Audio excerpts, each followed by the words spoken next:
This video will show you how to clean your MAGICARD Enduro3E. Firstly, make sure the home screen is on the display and click the button under Menu on the left-hand side.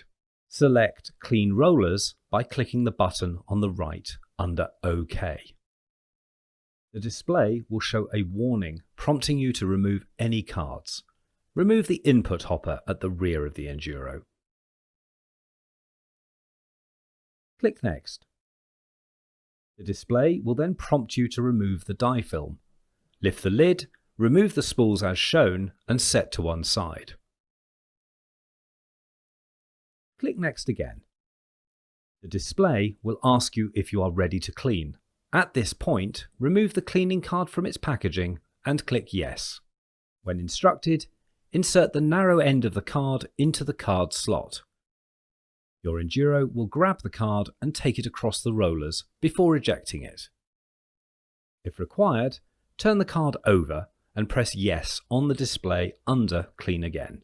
Insert the card into the slot as before. The card will automatically eject when cleaning is complete.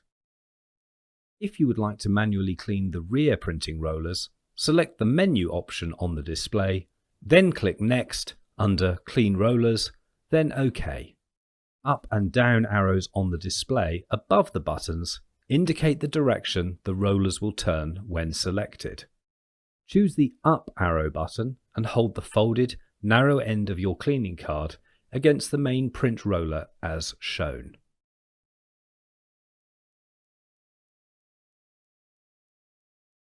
Close the lid. Open the lid again. Then, using the same arrow button for manual cleaning as before, move the rollers so you can clean the roller at the rear of the printer as shown.